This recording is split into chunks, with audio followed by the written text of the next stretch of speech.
We need to talk.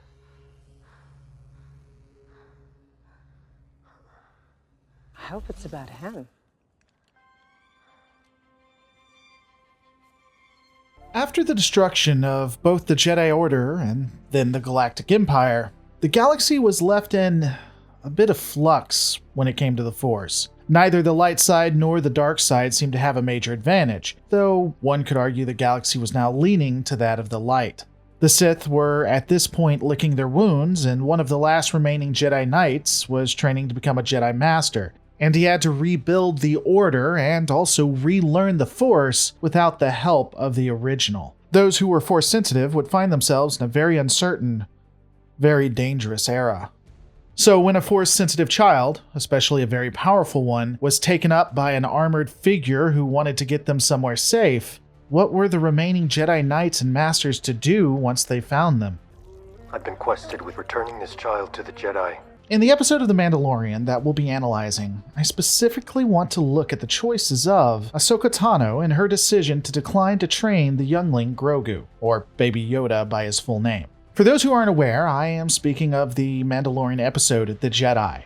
And just to be honest, I haven't watched all of The Mandalorian, including the ending, so I'm just basing it off of this specific episode. Anyway, in The Jedi, a Mandalorian warrior with a Force-sensitive child is looking for a Jedi to train said child. They ultimately find a possible teacher on an obscure planet. This Jedi mentor is, as I've stated, Ahsoka Tano.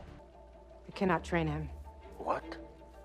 She declines to take the child under her tutelage, stating that the kid, whose name again is Grogu, which is also short for Baby Yoda, we've already talked about this, will lead to the little one embracing the dark side. Why not? You've seen what he can do. His attachment to you makes him vulnerable to his fears.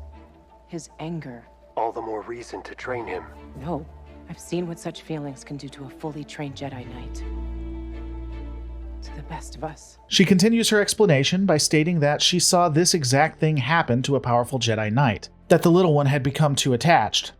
Anakin reference for the win. I honestly find Ahsoka's choice here to be flawed and wrong. When we take a look at Ahsoka's history, including that of the Clone Wars as well as the canon Star Wars novel, Ahsoka, which, sideline here guys, I really suggest that you read this book or get it on Audible, which has the original voice actor. It is just so good. Anyway, looking at her past, we see that she knows what it is like to be an untrained Padawan during a time of great darkness. After the Clone Wars, Ahsoka would travel around the galaxy watching over Force-sensitive children and ensuring as many of them did not fall to the sway of the Inquisitors. She would accept the title of Fulcrum, assisting in the various rebellion eras as much as possible. And after all this, now she's a Jedi Knight, basically a master, whether she wants to accept it or not, would know what it's like leaving a Force-sensitive child, especially one that is the species of Yoda, to their own devices. She would realize that this is a very dangerous thing. Sure, you can let him go, and maybe he'll forget how to use the Force for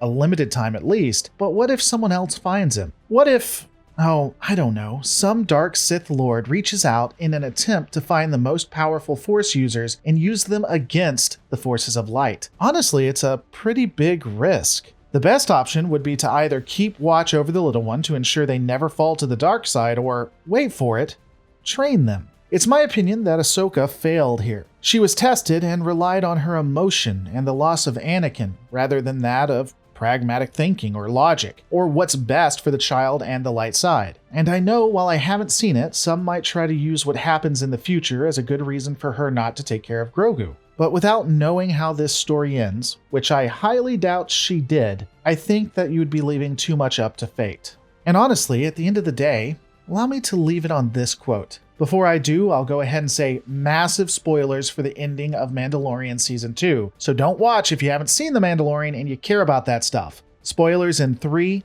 2, 1. This single quote is why I think Grogu has to have a mentor and why she should have accepted him and not turned him away.